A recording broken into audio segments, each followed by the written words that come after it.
Na Band FM, quem ama não esquece.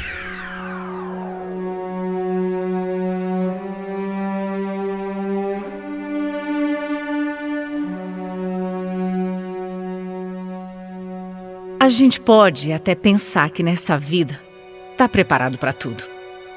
Mas a verdade é que na maioria das vezes, os obstáculos são muito maiores do que a gente pode imaginar. Essa é uma história de amor. Mas não é o amor de uma mulher por um homem. Essa é a história do maior e mais incondicional amor que pode existir. O amor por uma filha. Eu era bem jovem quando eu me casei. Eu tive a minha primeira filha, a Paola. Mas o casamento não deu certo. E eu me separei quando ela ainda era pequenininha. Foi muito difícil. Difícil demais me ver naquela situação. Jovem, mãe solteira e ainda mãe de uma filha tão novinha. Mas nesses momentos, a gente tira uma força que nem sabe que tem. E mesmo com muitas dificuldades, nós duas, juntas, conseguimos superar. Algum tempo depois, eu abri o meu coração para o amor de novo. E aí eu conheci o Ocimar. Um homem maravilhoso que foi uma verdadeira bênção na minha vida. Nós namoramos, casamos e além da Paola, que eu já tinha, nós tivemos mais 3 filhos. Nós criamos os 4 juntos e com o tempo eles foram crescendo, construindo cada um a sua vida também. A minha mais velha, a Paola, casou e quando estava fazendo um curso de enfermagem, engravidou pela primeira vez. E decidiu abandonar os estudos para poder cuidar do meu neto. Depois, quando o filho dela já estava maiorzinho, ela passou a trabalhar como manicure e atendia gente que tinha dinheiro, sabe? Inclusive uma senhora que tinha um filho chamado Ariel, que mais pra frente se tornou um anjo na nossa vida. Depois, a Paola engravidou de novo e teve mais um menininho. Apesar de estar muito feliz, ela ainda queria ter uma menininha e por isso decidiu engravidar pela 3ª vez. Olha, eu cheguei até a brigar com a minha filha porque nos tempos atuais, 3 filhos é muito filho, não é? Não é fácil criar, sustentar, educar 3. Mas a Paola dizia que os filhos são uma bênção. E ela tinha mesmo toda a razão. O problema é que nessa gestação, infelizmente as coisas não saíram como planejado. A gravidez não evoluiu e o bebê não resistiu. A minha filha teve que passar por uma cirurgia muito triste. Ela precisou tirar a criança já sem vida. E aquele foi um baque muito grande para todos nós. A Paola, nossa, ela ficou desolada. E eu completamente arrasada por ela. Mas Deus ainda reservava muitas alegrias para ela. E algum tempo depois, de uma maneira bem inesperada, ela engravidou pela 4ª vez e ficou tão feliz. Logo veio ao mundo meu pitico, o Davi Luca, que aliás sempre foi a cara da minha filha. Aquela foi uma fase de bastante alegria na nossa família. Mas as coisas logo mudariam. Era uma manhã normal mesmo. Eu estava no meu quarto quando a Paula chegou tranquila.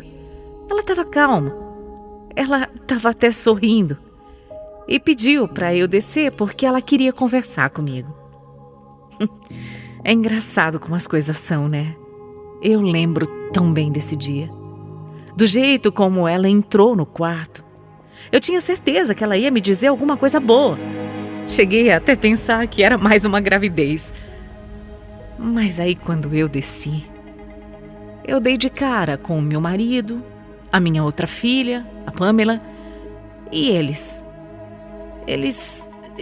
não estavam com uma cara boa, sabe? A Paola continuava muito tranquila e com bastante calma. Ela me disse o que ela queria dizer.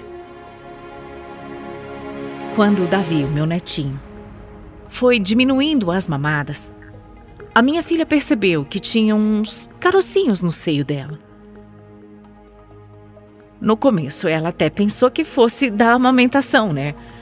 Mas aí ela procurou um médico e depois de alguns exames, ela acabou descobrindo que aqueles carocinhos eram câncer. A Paola ia me explicando tudo com muita calma, mas eu já não conseguia ouvir mais nada. Tudo começou a desmoronar à minha volta e eu me sentia zonza, sabe? Eu tava brava, era isso. Eu tava muito brava por ela não ter me contado antes, muito brava. Mas eu tava, acima de tudo, completamente desesperada. Essa doença que a gente não gosta nem de falar o nome. Todo mundo sabe o quanto ela é cruel, o quanto ela é grave, o quanto ela é difícil. Eu pensei na minha filha. Eu pensei nos meus netos. Principalmente no Davi Luca, que só tinha meses. Eu não estava acreditando naquilo. Por que, Deus? Por quê? Por que com a gente? Por que com ela? Eu me sentia sem chão. O meu coração, ele estava tão pequenininho, tão apertado. Eu já tinha passado por isso. Eu tinha perdido o meu pai, o meu sogro para essa doença. Eu sabia como era duro. Eu sabia como aquela guerra era dolorosa. Aquilo não podia estar acontecendo com a gente. Não com ela. Tão nova, minha menina. Aquela notícia me abalou tanto. Eu meio que perdi o rumo naquele momento, sabe? Eu acabei fazendo uma coisa totalmente sem sentido algum. E até hoje eu me arrependo demais. Eu simplesmente... Eu me afastei da minha filha por 2 meses. Eu sei que isso é uma loucura, mas foi o jeito que eu sei lá, que eu reagi a tudo aquilo. Não foi por mal, foi irracional. Eu também não queria parecer triste nem fraca na frente dela. Eu não queria que, além de tudo que ela já estava enfrentando, ela ainda ficasse preocupada com a minha tristeza. Então eu me recolhi no meu mundo. Claro que depois a minha ficha caiu. E eu entendi que aquele não era o jeito de resolver as coisas. Então, eu me aproximei da Paola e passei a cuidar da minha filha de corpo e alma. Eu ia em todas as sessões de quimioterapia com ela. Meu Deus, como era difícil ver a minha filha passando por tudo aquilo. Ela sofria de um jeito, ela sofria tanto. E eu sofria junto. Não tem mãe. Não existe isso, uma mãe que veja seu filho sofrer, que não pense que preferia trocar de lugar com ele. Eu trocaria.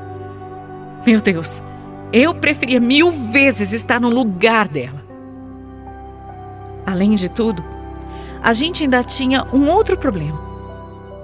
Nós não tínhamos muito dinheiro para bancar o tratamento. Então tivemos a ideia de fazer algumas festas beneficentes e também tivemos ajuda do Ariel, aquele anjo que eu falei, sabe? O filho daquela senhora que fazia as unhas com a Paola. Um grande amigo que nos ajudou tanto. Apesar de todo o sofrimento, o que mais me admirava naquela época é que a minha filha nunca perdia o humor. Nunca. Por mais que tivesse difícil, ela nunca tirou o sorriso do rosto. Nunca. Já eu. Bom, eu tentava não mostrar tanta preocupação para que ela não tivesse mais um problema para pensar. Depois de 1 ano e de várias sessões de químio, a médica disse que a Paola, enfim, estava respondendo bem ao tratamento. E foi um alívio, foi uma felicidade tão grande para todos nós. É esperança, sabe? Esse sentimento tão poderoso, tão grandioso, que enche a gente de coragem, que dá força para enfrentar o que vem pela frente. Só que mesmo com essa notícia boa e carregados de esperança, a nossa alegria não durou muito. E coisa de um mês depois, nós recebemos a notícia de que o tumor tinha voltado a crescer e que, por isso, ela precisaria passar por uma cirurgia de remoção do seio. A Paola, ela que sempre esteve de bem com a vida, disse que não teria problema nenhum, porque depois ela ia colocar outros seios muito mais bonitos. Mas depois da operação, a doutora veio com mais notícias ruins. Ela avisou que tinha a possibilidade do câncer já ter entrado na corrente sanguínea dela. Foram momentos de muita angústia, até que a gente recebeu o resultado. Foi a Paola mesmo que me deu a notícia.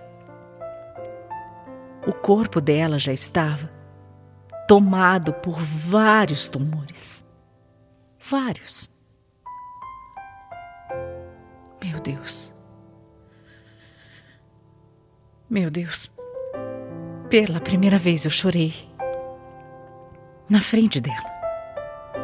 Eu chorei compulsivamente, sem parar.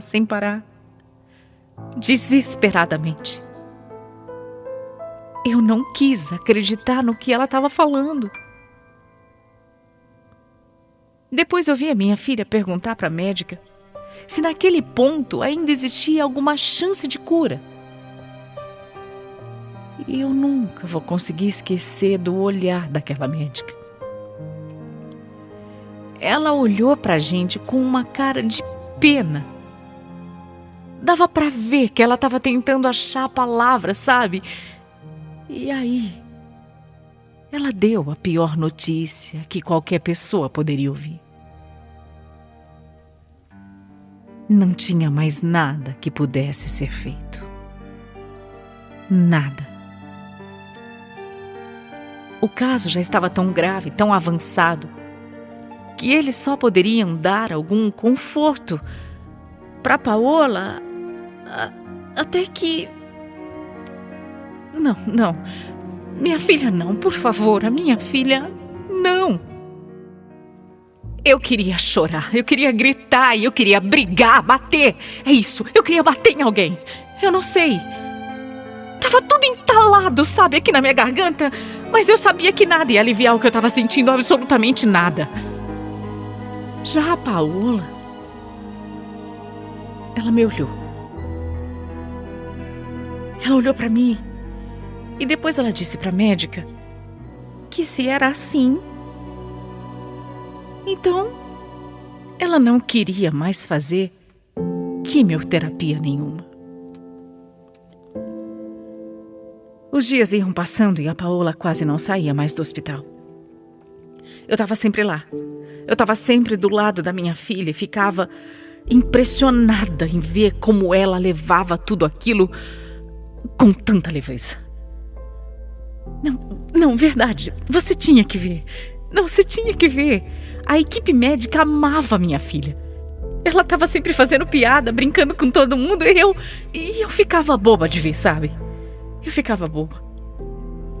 Ela era tão querida que quando chegou o aniversário de um dos meus netos, os médicos não só liberaram a gente para fazer uma festinha, pequena, né?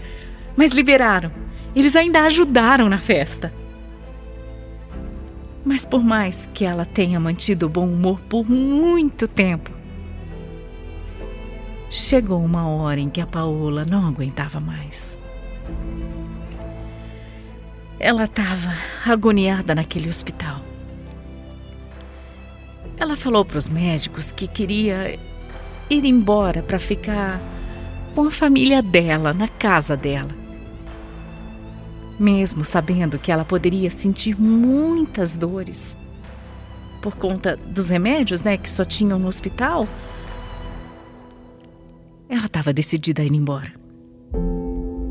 Ela passou aquele Natal em casa com a gente, mas ela estava fraquinha demais. A Paola não conseguia levantar. Ela quase não comia e quando ela comia, a comida voltava, né? Ela vomitava tudo. Foi tão ruim, que logo depois do Natal, ela já pediu para voltar para o hospital. Eu não sabia ainda, eu não podia imaginar. Mas assim que a minha filha chegou no hospital, ela falou para a médica que ela não suportava mais. Ela falou que não queria mais sentir toda aquela dor, que não queria sentir mais nada. E ela pediu uma dosagem alta, bem alta para dormir. Ela pediu para descansar. Quando ela disse isso, eu nem sei dizer o que foi que eu senti. Uma tristeza tão profunda, tão doída, mas também uma compaixão muito grande. Eu entendia que era a hora, mas é difícil. É difícil a gente não ser egoísta num momento como esse. Eu só queria minha filha comigo, era só isso. Eu não queria mais viver num mundo onde ela não estivesse. Difícil demais aceitar uma coisa dessas. Os médicos concordaram com a decisão da Paola e eles deram um tempo para que ela pudesse se despedir de todos nós. Quando chegou a hora dela dizer adeus para mim, ela pediu para que eu não ficasse lá. Ela falou que não queria que eu a visse daquele jeito. Mas eu disse que eu não ia sair dali. Eu ia ficar até o fim. Eu não ia sair de perto dela até o último momento. Então, deram os remédios para ela dormir. Mas ela começou a delirar e ninguém entendia por que ela não descansava. Ninguém entendia, ninguém compreendia o que estava acontecendo. Dias se passaram e a Paola, apesar de estar sedada, ela não partia. E foi aí que eu entendi o que ainda mantinha minha filha ali. Era eu. Eu estava impedindo que ela descansasse, eu. Então eu decidi ir para minha casa e assim que eu cheguei em casa, o telefone tocou. Era o hospital dizendo que a minha Paola tinha acabado de falecer.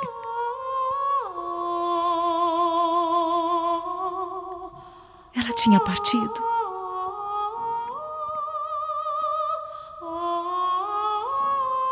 Apesar de saber que era inevitável, eu não queria acreditar. Eu voltei correndo para o hospital. Eu encontrei a Paola com uma cara calma, tranquila. E além de toda a tristeza, eu senti paz. Eu senti uma paz tão grande. Porque a minha filhinha, enfim, não estava mais sofrendo. Aquele momento em que tudo parece só vazio.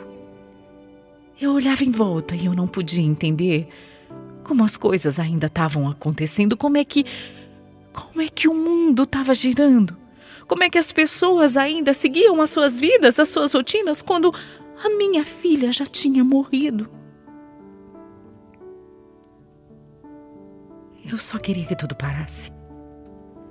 Eu só queria que o mundo parasse para eu poder pegar a minha menina no colo, como eu sempre fazia quando ela era ainda muito pequenininha. Se eu disser que hoje eu já consegui superar ou sequer entender, eu vou estar mentindo. Talvez seja impossível para uma mãe aceitar a morte de um filho. Talvez seja uma ferida que nunca vai cicatrizar, nunca. Mas hoje o que me motiva a continuar são os meus netos. Principalmente o Davi Luca, que me lembra tanto a Paola. A minha filha deixou os filhos aqui. E por eles, e em nome da memória dela, eu vou ter forças para continuar seguindo.